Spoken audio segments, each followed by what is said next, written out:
I used to think the battlefield was the hardest place to survive. Turns out, it's dinner with family. Especially when they don't know who you really are. My name is Brigadier General Talia Monroe. But to my younger sister Mia, I'm just Talia, who does something boring for the government. That's the version she tells her friends, her co-workers, and apparently, her boss. She once told a table of strangers that I probably work at the DMV or something, because I wear the same flats and bun every day. That same bun has been inside war rooms, secret bases, and once briefed NATO commanders after a midnight rescue op in Syria. But Mia didn't care about that. Not when she was too busy being the star of the family. Hey, if you're watching this and you find my story interesting, keep listening. This is Karma Encrypted, and if quiet victories speak loudest to you, hit subscribe. Because this story? You won't forget it. Also, you have supported us the little way you can. Let me take you back to last month. Mia called me out of the blue, her voice syrupy sweet. Sis. I know it's been forever. I'm hosting a small dinner Friday with some people from work. You should come. Oh, and wear something cute please. That last part stung. Mia's a rising star in a corporate defense contracting firm. She loves designer bags and over-filtered selfies, and she's always been careful to downplay my life in uniform. When I said I might be late due to briefing over an intel leak, she giggled and said, "Ah, still doing that military paperwork thing, huh?" I didn't correct her. I never do. Because nothing silences mockery faster than letting people dig their own grave, and watching them fall in. The dinner was at a rooftop venue in Arlington. Classy. Pretentious. The kind of place where the price of sparkling water is whispered instead of printed. Mia greeted me like a politician. Talia. You made it. Wow, look at you, not bad. Not bad. I wore a pressed navy blue dress and low heels. No uniform. No badges. Just me. She introduced me around. This is my sister. She works in, admin for the DOD or something. I keep forgetting. Laughter. Shrugs. A few pity smiles. I just nodded. That was always her game, inflate herself, shrink me. Then came the moment she'd clearly been building toward. Oh. Commander Reddick is here, she squealed. Everyone, this is my boss. He just returned from overseeing operations in Italy. Total legend. He walked in. Commander Nathan Reddick. I recognized him instantly.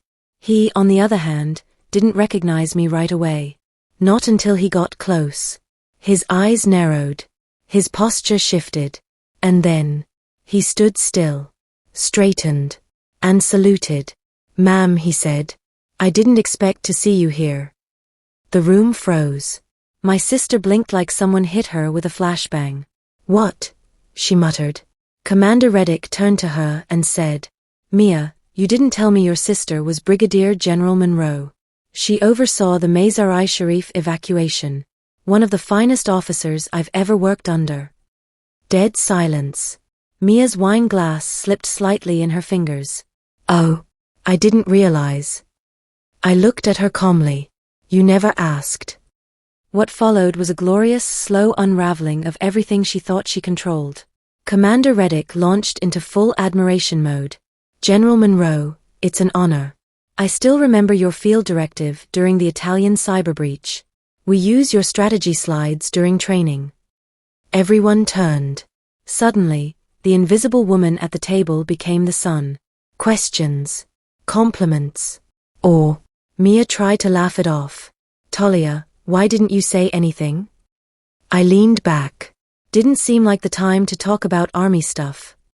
Remember. Her cheeks flushed. She faked a cough. But I wasn't done. Because Commander Reddick, completely unaware of the family tension, added one more nail to the coffin. I wish I had more officers like your sister. Calm under fire. Unshakable judgment. You're lucky to have her in the family. Mia? She choked. Actually choked. Water, air, pride, whatever it was, it hit her all at once. And I, simply sipped my drink. After the dinner, as people filed out with new respect in their eyes, Mia pulled me aside. You knew he'd recognize you. I tilted my head. I wasn't sure. It's been a while. You made me look stupid. I raised my brow. No. You did that all by yourself. She didn't speak again. Not when I walked past her. Not when Commander Reddick shook my hand one more time. And not when I left her there, standing in the middle of her carefully constructed world, realizing she was never the center of anything. The story doesn't end there. Because what Mia did next, what she tried to do after that dinner, turned a quiet reckoning into a public war. She wanted revenge. But what she didn't realize is that I was trained for combat, even when it looks like family. The next morning, Mia called me. Not texted.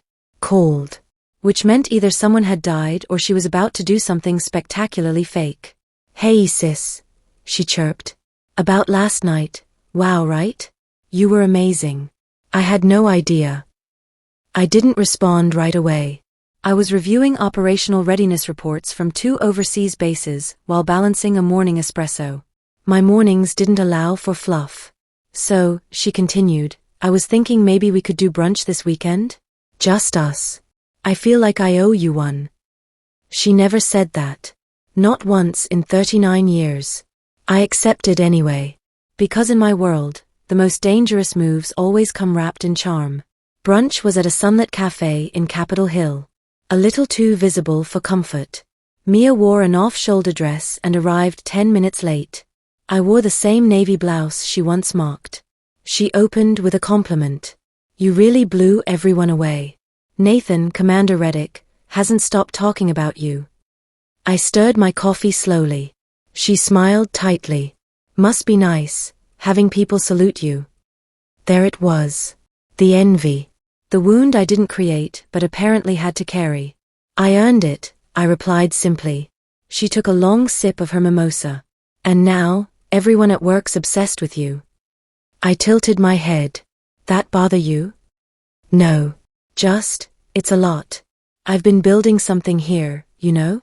And now suddenly, I'm someone's sister. Not me. It took everything not to laugh. She'd always seen life as a spotlight, and anyone else getting claps was, to her, a threat. That brunch was never about bonding. It was recon. And I'd learned just how much reconnaissance she'd done a few days later. 3 days after brunch, I got a strange call from the Director of Internal Affairs at the Pentagon. Talia, a formal inquiry has been triggered regarding potential breaches of classification in an informal setting. I blinked. Excuse me. He continued, we received an anonymous tip that you were discussing sensitive mission parameters with civilians at a social dinner. I froze. I hadn't mentioned anything classified. I never did. But the accusation didn't need to be true to be damaging. Do you know who submitted the tip? I asked. Pause. A long one. I can't say officially. But off the record, your sister's name came up as someone who may have voiced concerns during follow-up conversations. My jaw tightened. Mia. She had used my silence, my humility, my restraint, and weaponized it. There's a particular sting that only comes from being sabotaged by blood. Not just envy. Not just pettiness. But the decision to ruin you to regain applause. She hadn't just resented my rank. She wanted to reduce it. So I played the game she thought I didn't know how to play. I called her. Hey, I need a favor, I said cheerfully. Of course, she chirped. What's up? I need a signed character statement. Pentagon's doing routine evals and I listed you as a civilian contact who can confirm my discretion at that dinner. Silence. Then, a hesitant laugh. Oh okay. I mean sure. Yeah. No problem. 20 minutes later, she emailed a glowing statement. I forwarded it straight to the investigation board. It contradicted the complaint in full. A week later, the case was closed. Cleared. But I wasn't done. Because Mia hadn't just tried to hurt me, she tried to unmake me. And I don't believe in revenge through shouting. I believe in exposure. What Mia didn't realize is that I have friends in places far above Commander Reddick. And one of them, a colonel now in cybersecurity oversight, had recently received a resume. A resume from Mia Monroe. Applying for a federal contracting role. I saw it on his desk by chance. Wait, that's your sister? He asked. She's been sending follow-ups every hour. Super eager. I smiled. You should pull up her LinkedIn. We scrolled. There, in bold letters. Security clearance pending. Deep familiarity with classified operations through family insight. My friend raised his eyebrows. She used you as leverage? I nodded. And possibly, as intel. He shook his head. Yeah, she's done. Mia's offer was rescinded within 48 hours. No reasons listed. She called me 5 times. I didn't answer. On the 6th try, I picked up. You cost me a job, she snapped. No, I said calmly. You cost yourself everything when you thought my silence meant stupidity. You don't get it, she hissed. People see you and think you're noble. Strong. But you're just cold. No one wants a sister who makes them feel small. I waited a beat. You only feel small standing beside me because you built your worth on shadows. I just turned on the light. She hung up. Weeks passed. I returned to work. Flew to Geneva for a joint NATO advisory summit. Spoke at the War College. And Mia? She unfollowed me on every platform. Removed Brigadier General Talia Monroe from her bio mentions. Vanished into her curated world of angles and filters. But there's one thing she didn't know. I had kept something. Something from our childhood. A box in the attic. And inside it? Letters. Essays. Pages and pages of her old dreams. Dreams she buried under pride. Dreams I was now deciding whether or not to give back. Because the next chapter? It wasn't about revenge. It was about whether I'd choose closure. Or control. The attic had always been mine. When other girls decorated bedrooms with boy band posters and glow-in-the-dark stars, I turned the attic into a war bunker. Books stacked like barricades. Journals full of strategy notes. A corkboard that mapped out the Cuban Missile Crisis when I was 12. But Mia? She preferred the mirror. Perfume samples taped into her diary. Hair magazine cutouts. The soundtrack to her life was the sound of people complimenting her. Our parents? They were her audience. I opened the box I'd saved from those years. It still smelled faintly of old paper and cedar. Inside were things I hadn't touched in 2 decades. A faded spelling bee certificate from when Mia was 7. A printed script of a school play where she played the lead. And a sealed envelope I remembered tucking away quietly after a fight. Her letter. She was 10. I was 13. We had just come home from my JROTC ceremony. I'd been awarded a leadership medal. That night, while everyone was watching TV, she slipped this under my door. Dear Talia, I don't want you to leave. You're always serious, but I like when you're home. I hate when they act like I'm the only one who matters. I know they clap louder for me. I see it too. But I don't like it.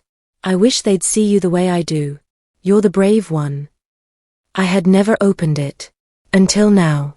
That single note broke something in me. Because it reminded me of a truth I'd forgotten.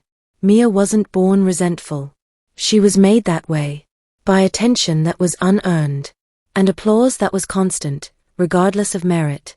Our mother once said to me, "Don't feel bad if people like Mia more. She's just got that light."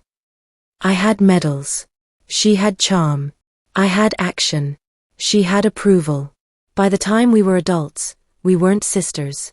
We were curated personas orbiting each other, Mia the star, and me the invisible satellite. Until the night I stole her spotlight without even trying. And that was when the orbit broke. The media buzz from the dinner hadn't died down. A photo of Commander Reddick saluting me had made its way onto a veteran's blog. Then it hit LinkedIn. Then a leadership account reposted it with the caption, "True power doesn't speak. It stands." People I hadn't heard from in years messaged me. Former cadets. Soldiers I mentored. Even journalists. Mia was quiet on social media, but privately? She was spiraling. My cousin sent me screenshots from a group chat she was in. Mia had written, "Talia's not some war god. She's just good at taking credit. I swear she's always had this superiority complex." That was when I realized. This wasn't about dinner. This wasn't even about career. It was about a little girl who once wrote a letter. And a woman who tore that version of herself to shreds to become someone the world would finally see. But when you build your worth on perception, any shift feels like an earthquake. And Mia was starting to crumble. I received a call from her company's HR department. General Monroe, I'm sorry to bother you, but your sister listed you as a reference years ago. We're doing a high-level clearance vetting for a defense grant she's co-applying for. I frowned. She listed me? Yes, ma'am. She put your name and rank on a proposal submission claiming familial alignment with national service values. I asked them to send me a copy of the claim. And there it was. My name. My rank.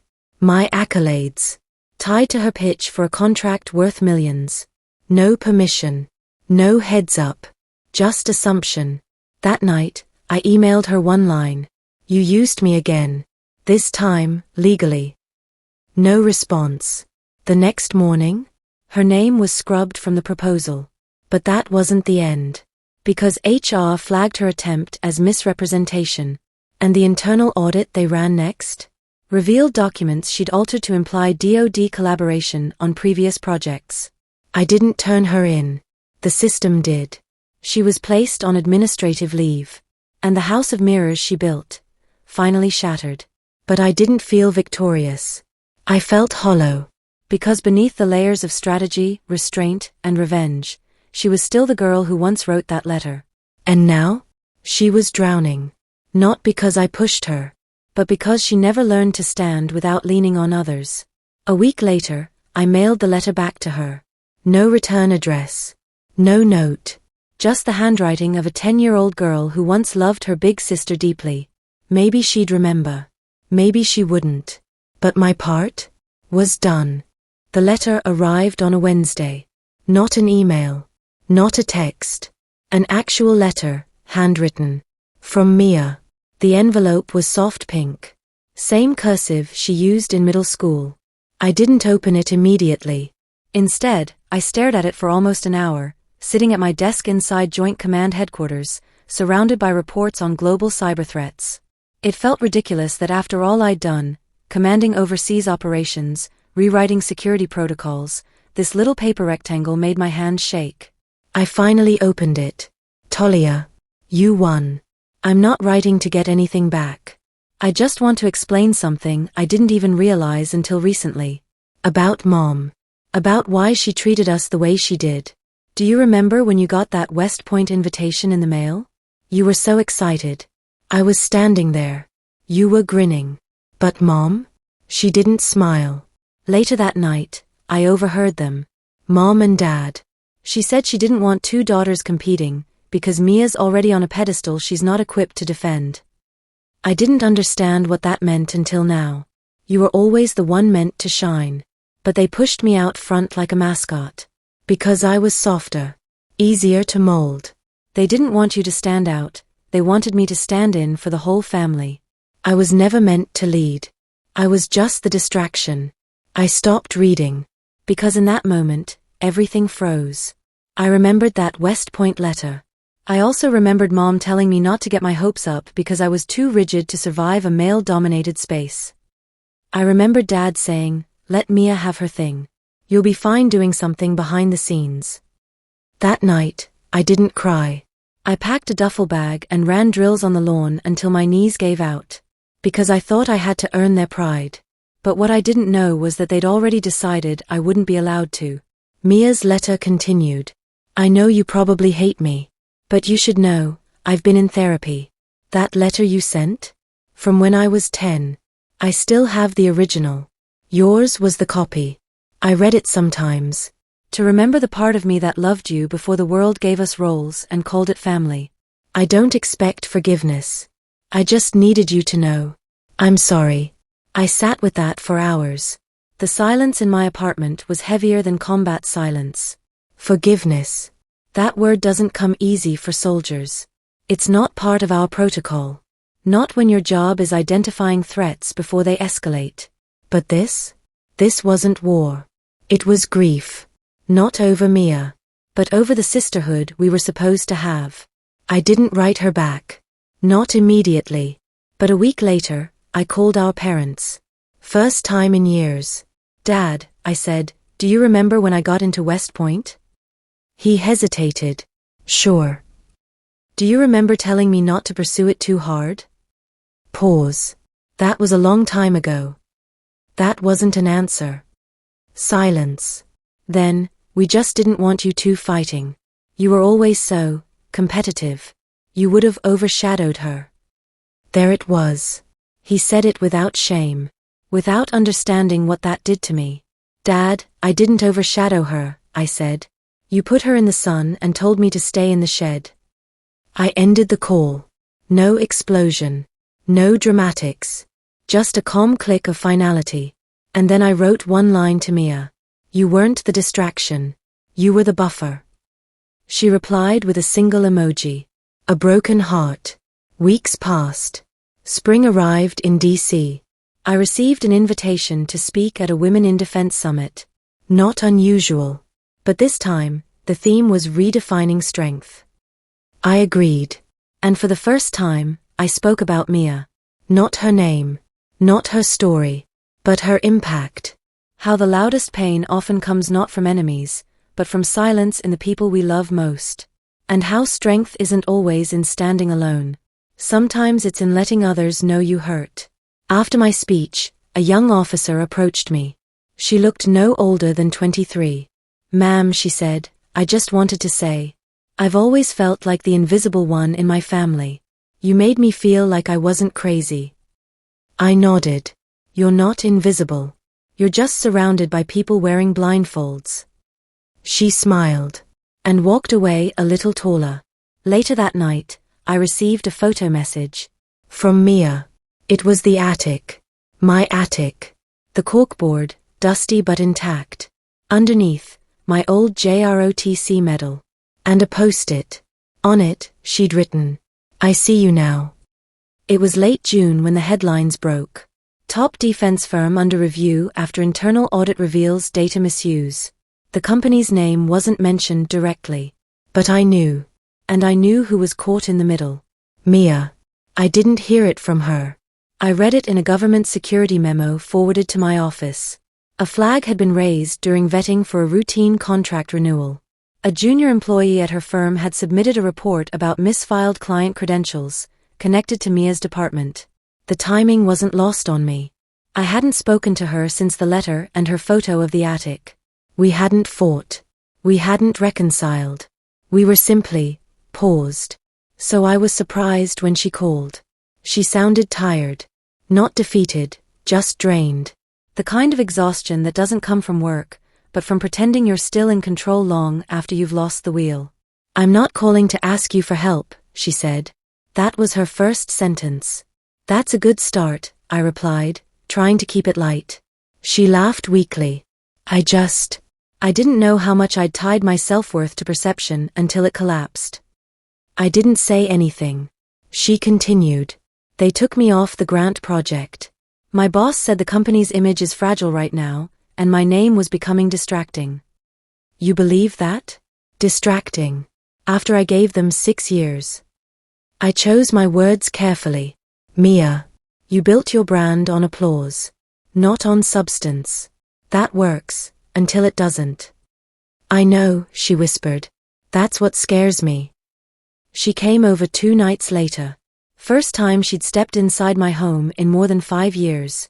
She wore sweats. No makeup. No armor. Just Mia. And it was the first time in a long time she looked like someone who wasn't trying to outshine the room. I hate that I needed to crash before I saw clearly, she said, sitting on my couch, fiddling with the edge of a throw pillow. I handed her tea. No small talk. Just space. I think you saw clearly a long time ago, I said. You just thought pretending was easier. We didn't rehash everything. We didn't need to. But somewhere between a second cup of tea and an old photo album she spotted on my bookshelf, she said something that stopped me. I didn't envy your power, she said. I envied your peace. That one sentence unraveled me more than any insult ever could. Because I knew what she meant. Power, titles, salutes, those came with time and pain. But peace? That's what I earned in silence, in sacrifice, in learning to not fight every insult because my worth was never on the table. Mia had never found peace because she'd never been taught how to build it. Only how to chase admiration like a currency that depreciates every time someone else shines. 2 weeks later, I nominated her for a civilian advisory committee position, one designed for public communications training within the Veterans Affairs Outreach Unit. A quiet job. Not flashy. Not influential. But real. She got the offer. And I didn't tell her I had anything to do with it. She texted me anyway. They want me to help write veteran outreach material. Not contracts. Not conferences. Just listen to the stories and help translate them into narratives people can understand. I said yes. It feels weird. But good weird. I replied with one word. Good. Our relationship didn't heal in a monologue. It stitched itself slowly. Through presence. Through not walking away this time. We started sending each other songs again. Random memes. A dumb reality show we both hate-watched for laughs. No grand apology tour. No perfect reset. Just two women realizing they'd spent more time trying to outposition each other than actually sharing their lives. Mia lost her job at the firm a month later. But this time, she didn't spiral. She called me calmly. I think I want to do something that matters now. Not just something that gets me praise. And for the first time in our adult lives, I said the words neither of us had dared to before. I'm proud of you. There was silence on the other end. Then a sniffle. Then, say that again. I'm proud of you. The ceremony wasn't supposed to be public. It was meant to be small, an internal recognition of my 28 years of service, my transition into advisory capacity, and my contributions to modernizing Joint Command communication protocols. No press. No fanfare. Just a folded flag, a handshake, and a quiet handshake farewell. But word got out. Somewhere between the Secretary of Defense's office and the internal memo leak, it became an event. By the time I arrived, a press table had been set up. Someone handed me a program with my name printed in thick, bold font. Brigadier General Talia Monroe, honor in silence. I almost left. But I stayed. Not for recognition. Not for legacy. But because there were people watching, young cadets, reservists, civilian contractors, who needed to know that there's power in not needing applause to do your best work. I wore my full dress blues. My ribbons heavy across my chest. I didn't invite Mia. Not out of spite. But because I didn't want to put her in a position to feel like she needed to perform. I wanted the moment to be mine. Quiet. Untouched. And yet, when I stepped up to the stage, she was there. In the second row. No camera. No makeup. Just Mia. She stood up when my name was called. Before anyone else did. She clapped. Loudly. Unashamed. And when the crowd joined her, I caught her wiping a tear from her cheek. It was the first time she'd ever stood up for me. Not out of obligation. Not because the room did. But because she chose to. During the ceremony, one of the generals read a statement from the commander of Joint Operations. General Monroe's strength was never in volume, but in clarity. Her ability to command through presence, not performance, redefined what leadership means across every branch she touched. The applause was long. But what stayed with me wasn't the words. It was Mia's face, still standing. Still clapping. Afterward, in the reception hall, she approached me slowly. You didn't invite me, she said. I smiled. Didn't think you'd want to come. She shrugged.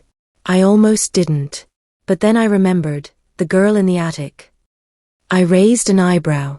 She wouldn't have missed this for the world. Then she pulled something from her bag.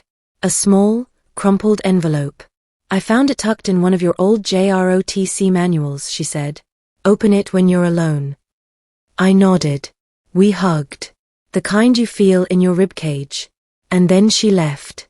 That night, in the quiet of my home, I opened the envelope. It was a new letter.